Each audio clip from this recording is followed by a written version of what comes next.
I was the first board member on the very first executive board. I created Vanguard Week. You brought me great joy to create a space for you to have joy. They had no sales and marketing material. And, you know, they didn't have any professional image. I was personally responsible for probably enrolling hundreds, maybe 1,000. You could change things that you want to change. What would that be?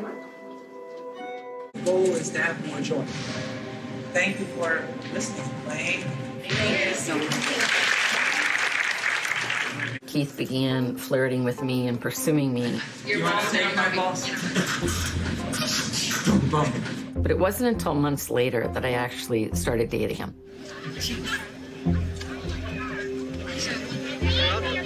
And he would say, "You are not like anybody else." Because I was a businesswoman and I was all self-made.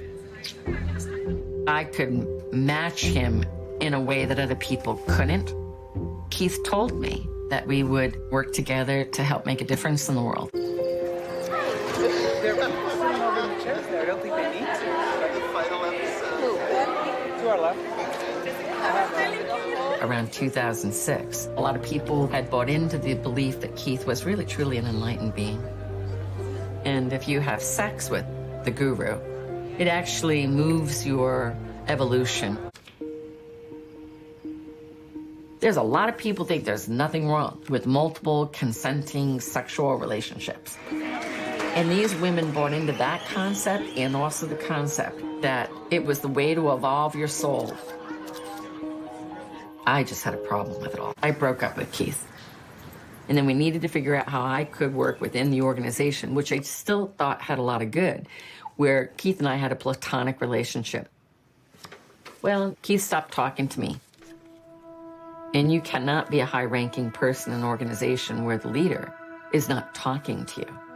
And then Keith in the inner circle secretly told people that the reason they saw me distressed and emotional was because my soul had an ethical breach. They actually told people I was going crazy. And nobody told anybody that I had had a relationship with Keith and that it was all because I broke up with him. How dare I? Where are you going? No, I was just waiting to talk to you before I left. Oh, I was gonna go check on them. okay. By using sex and intimacy with women, it allowed him to then unduly influence them and gain more control and power. In Keith's world, not having an intimate relationship with someone key in the organization was the kiss of death for him.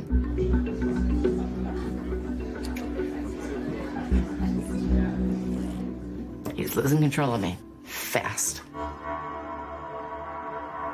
I had about 40 NXIVM coaches and proctors who confided in me issues with leadership and hierarchy, and I was gaining momentum with this.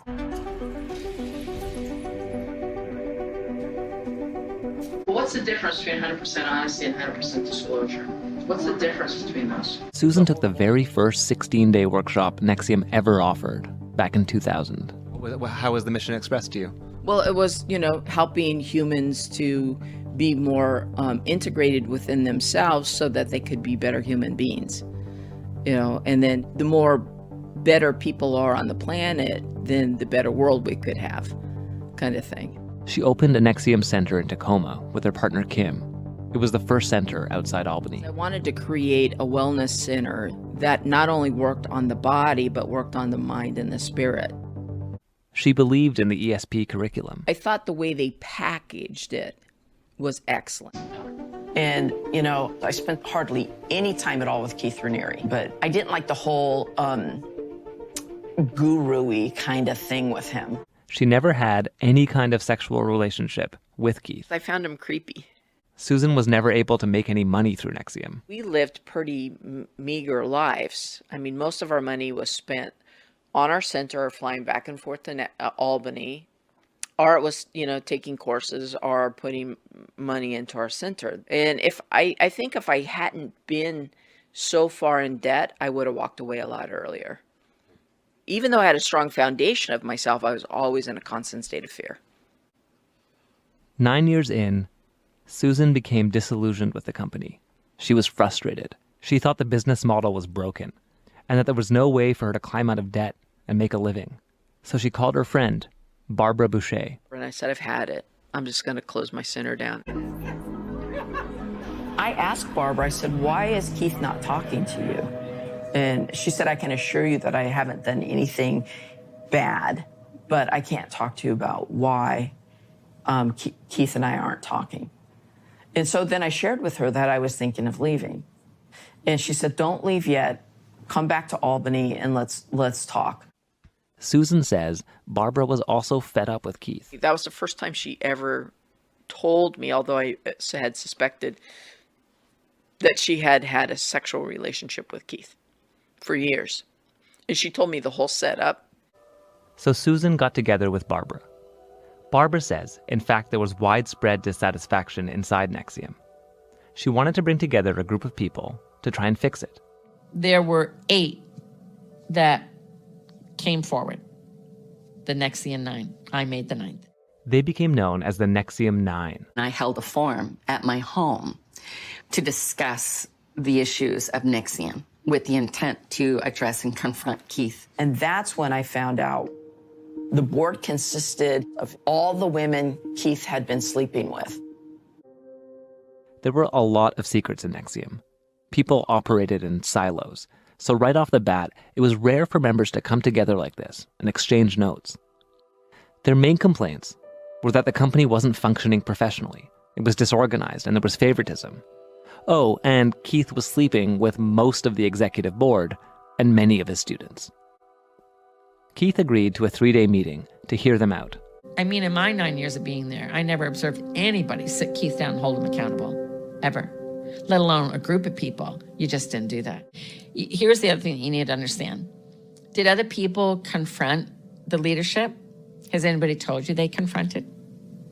No. Because they didn't. Just me.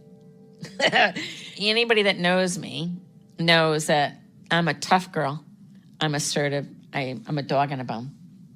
And I have a strong will. And if I believe in something, I will stand up for it and I will fight. And I'm not afraid of confrontation.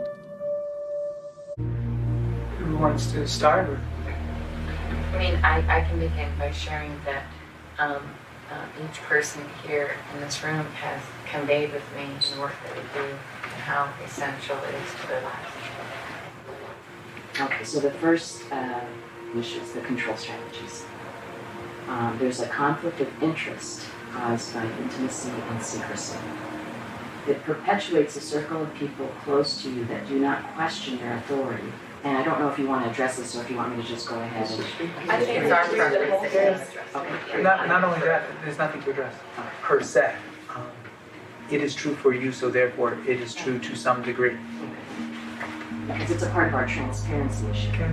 Well, transparency doesn't mean everything is seen by everyone at all times. What you present to the community is very scientific. However, you have oftentimes told me that should I have an emotional reaction that's negative, that I am altering your health in some form of fashion. That's a half truth for me. But I will state that I don't necessarily believe or not believe in mysticism. I think you've given us all the tools. I believe I have. But I think the tools get used against us. The process that you are doing, you have accused at times people of ganging up on you. It is yet what you sort of manifest here. This is from the 3rd day of that meeting. The NXIVM Nine videotaped it all, and every night they would gather at Barbara's house to review it. They knew Keith could be convincing, and they wanted to be prepared. It was also at times difficult to figure out what the hell he was talking about. I don't care to be right or wrong, integrated or not integrated. Whether you think I am or not, provide proof. Yes, provide proof. No. It's right with respect to conduct. Blame destroys. Lack of blame. His face was beet red. His veins were popping out of his neck. He was sweating. He had bags under his eyes. He was nervous. He was tense. He was kept holding his pulse, like he was trying to calm his pulse down. He was not articulate. He was losing track of what he was saying. He wasn't making sense. It was like scattered garbage. You know what I'm saying? Non sequiturs. And because he wasn't used to being on a hot seat. 7 minutes of this meeting made its way online. If Keith was trying to build a corporate culture where no one would question him, Barbara seems to be exactly the wrong person to have on board. But what I'm trying to say, though, Keith, is that we believe that there are certain problems, the pink or white elephants, whatever we want to call them, in the room. And yet we as a company don't ever address those elephants. And I don't necessarily agree with you, but maybe not address it the way you think it should be addressed. the effects are But you don't have our the company is falling apart. You don't have the experience of leadership. Okay. You don't have the experience of preserving people's lives with what you say. And the truth of the matter is, if in a it way, takes neither me, do you. Yes, I do. No, you don't, because the only company before this was Consumers Byline, and that, my understanding, fell apart within a few years, or was This part of the meeting sounds like a calm exchange. or whatever it was. That's not, well. In NXIVM, it's a sign of weakness to show emotion when you're discussing an issue. But Barbara says, don't be fooled. Everyone knew the stakes were high. Were you there when he said I've had people killed? I wasn't actually there that day, but that's my video. You have accused at times people of ganging up, collaborative, ganging up on you. In some ways, the company isn't as bad, or it wasn't as bad a situation as you thought it was. Okay. But I believe that the way this was done will destroy the company itself when it did not have to, which is the conundrum. Here's the thing. I've been shot at because of my beliefs. Right. I've had to make choices. Should I have bodyguards? Should I have them armed or not? Right. I've had people killed Right. because of my beliefs Right. and because of their beliefs Right. and because of things that I've said. And I'm mindful of that. And I'm leading an organization that's doing something very good. I've had people killed because of my beliefs. There's been a lot of discussion about what Keith meant by this.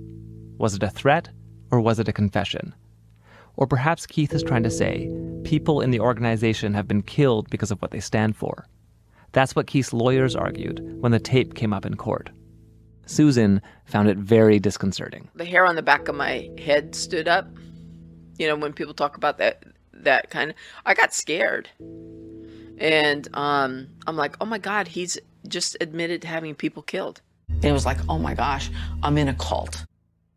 Whatever it meant, Susan says it did not bring the parties closer to a reconciliation.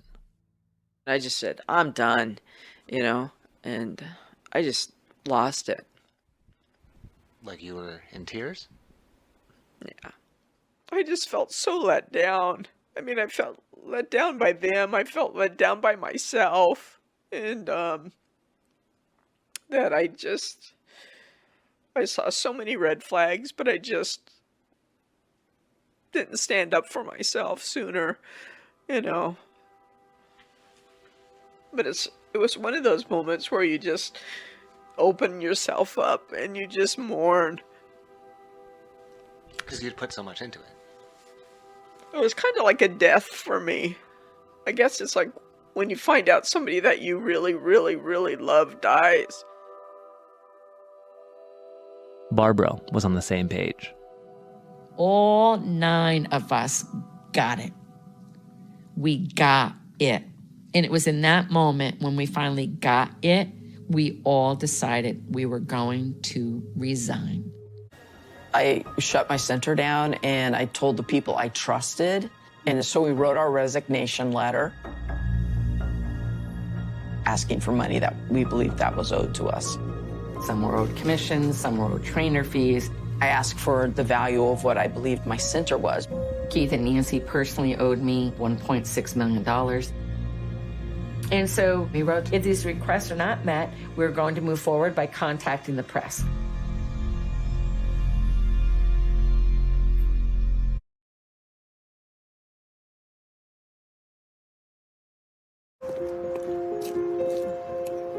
April 2009, myself and 8 key women resigned. We thought that people would wake up at NXIVM, that we could get the government involved and hold Keith accountable. This needs to stop. It's manipulative and deceptive and not transparent, and you don't know that. Of course, it didn't do anything. The person who was my field trainer originally, Mark's field trainer, is no longer in the company. So now in the meantime, they lost Seattle because of Susan Doan's quitting. And you had all those people in Vancouver that used to sometimes go down to Seattle for some classes. So Mark and Sarah, Keith and Nancy very strategically took a stronger interest in them. How did they take people who should have known me and experienced me? And how did they twist it? Yeah, we're winning, right? No. Not yet. Am I sitting here? Oh, okay. I almost sat on the table. So, I'm here to give you, it's sort of it's a mixed thing. I had a series of meetings. The meetings were to give me feedback on myself, on the organization, on a number of different things. And all the feedback's valid, by the way. Now, the long and the short of it is, I think there are a group of people who are probably going to leave our community. It is believed in this group that I have a group of intimate relationships, some sexual, some not, and they say this intimacy is a control strategy. Well, clearly is. I have to be able to trust them. And there are things that are secret. I believe in strategic secret, especially when I believe that there are people with bad intent. And I do believe that a very, very small minority in this group may not be well-intentioned. And in a specific case, there is a personal issue that I have with one of them. And I've worked to try to fix it to the best of my ability, and I failed. Where did it cross the line? It crossed the line when the executive board get a letter, and essentially the letter says, we want, it works out to over $2 million. And if you don't give us, coming up this Thursday, a certified check for the $2 million, we're going to the press. This is extortion. So we are filing criminal charges. It's already in process. This is very difficult for me because these are people I care about and people I've known a very long time.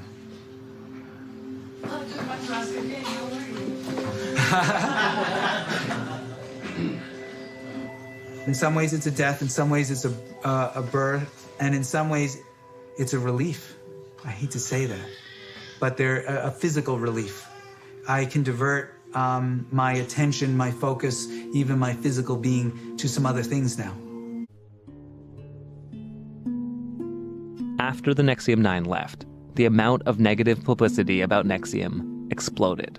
The New York Post, Vanity Fair, even Maclean's magazine started writing about this strange organization. And someone leaked the "I've had people killed because of my beliefs" video. You know, there's a bunch of options for organizations when they face a PR crisis.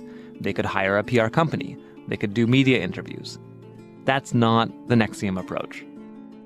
And it turns out, when the going gets tough in NXIVM, the leadership screens the Oscar-nominated film, The Contender. Understand, those of you who work to bring Lane Hansen down, that she asked to have her name withdrawn from consideration. I'm sure you've heard, it's a great movie. It's so weird that, like, so you're coming to have this meeting and then you all just watch a movie for 2 hours. Principles only mean something if you stick by them when they're inconvenient. If I ever did answer the questions, even to exonerate myself, that would mean that it was okay for them to have been asked in the first place. The Contender is about a politician who, out of principle, refuses to address false rumors about her personal life spread by her political opponents. It's like the movie that they play every time they don't want to speak openly about something, because it's like more honorable to like not speak about the thing and then get in bed with the people who are accusing you of something dishonorable. So in this case, Keith has cast himself as the principled politician, and Barbara and Susan are the opponents, spreading nasty rumors about him. Maybe you've been out of... Sarah tells me she bought this idea that these rumors weren't even worth addressing. She was told Susan was difficult and Barbara was crazy. They were suppressives, trying to harm the company. It basically negates any responsibility they have in owning or refuting these charges. And so it was basically silencing us.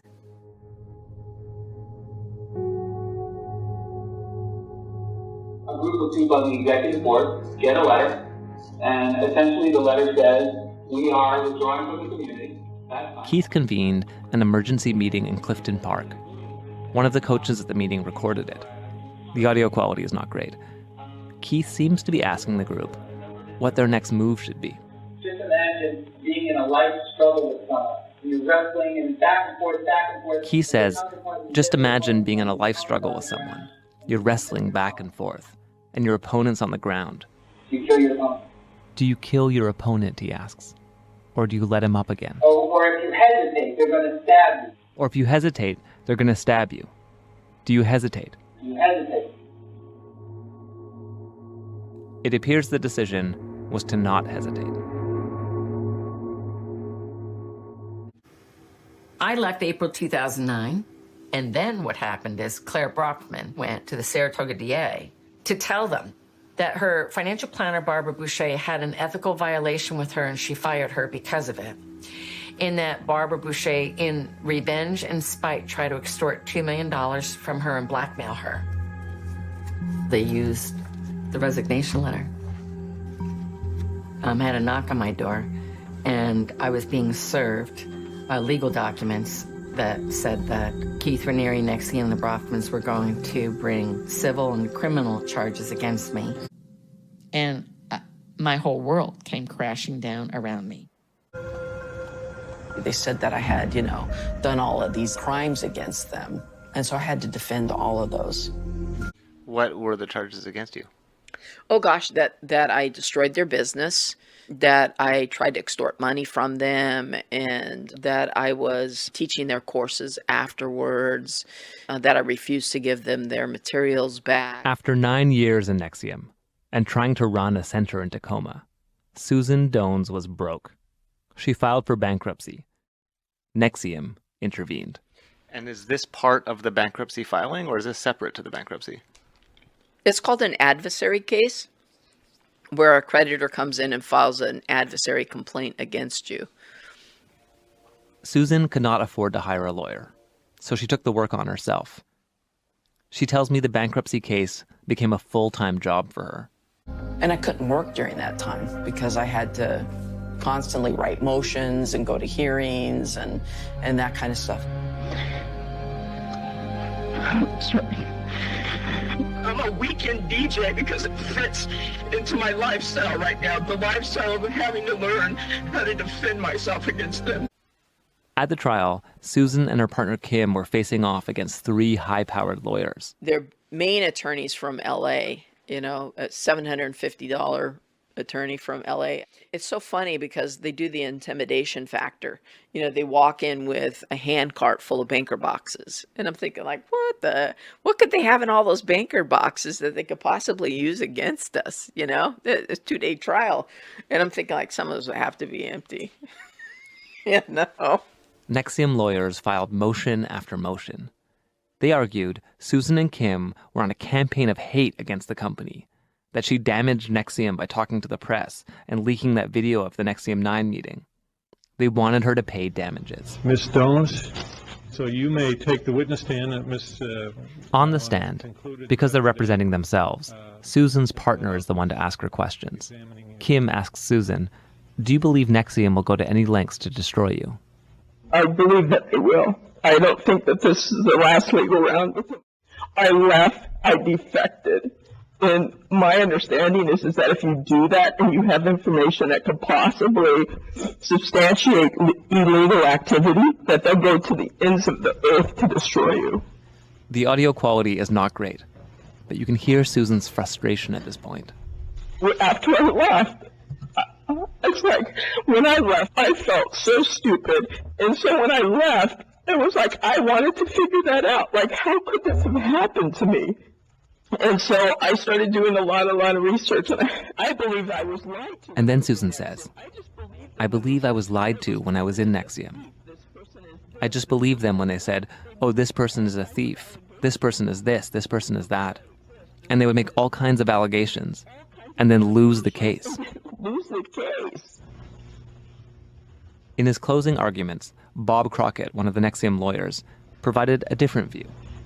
They blame Keith Raniere and NXIVM for their income problems. They claim Keith Raniere and NXIVM for their credit card issues.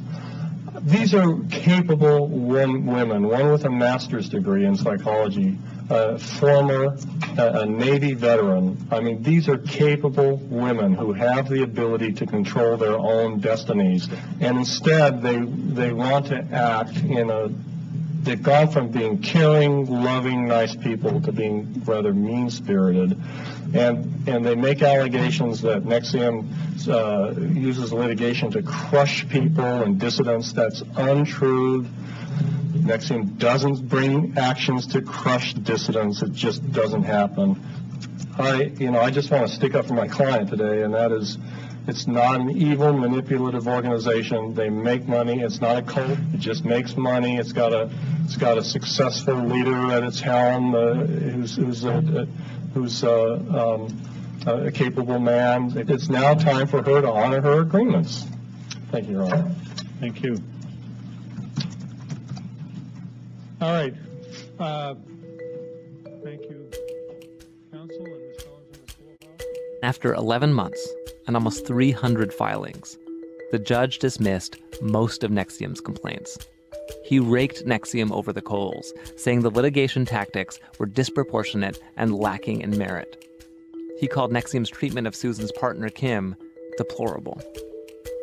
This decision echoes wording in Tony Natale's 6-year bankruptcy case, where the judge wrote that this matter smacks of a jilted fellow's attempt at revenge or retaliation. Barbara had 7 lawsuits filed against her. Just like in Susan's case, NXIVM pointed to Barbara speaking out. They accused her of being involved in a malicious grassroots effort to destroy the company by going to local, national, and international media. Then they also said that I misappropriated their money and that they suspected that I might have stolen their money. I think there was 360 court filings filed in that 10-month period of time. 360. I have law firms that have said to me they have never in their entire history of the law ever seen a more egregious, malicious lawsuit attack against an individual in their entire lifetimes. I was broke. I didn't have $20 in my pocket. I was shuffling between being able to buy food or pay my lawyers. I am terrified every time the doorbell rings, the phone rings, every time I open up my email, that it is another voluminous filing. I've lived for years with nightly panic attacks, waking up 2-3 times a night in a complete state of fright and fear, anxiety, trauma, my cortisol levels, my nervous system was shot, becoming post-traumatic stress off the Richter scale, feeling afraid for my life. Barbara won't tell me where she lives. She's worked hard to conceal her whereabouts because she's still afraid of NXIVM coming after her. She's got a mailing address in one state and a car registered in another, and presumably neither of those is the state where she actually lives. Groups that litigate like this can drag out these lawsuits for years, hoping to exhaust you and drain you, and ultimately to gag you. It took me 7 years to pay off the $700,000 in legal debt. I finally was able to move here and rebuild my life. It's more than the legal battles that keeps Barbara up at night. She says she learned that Keith might have had other plans to go after her.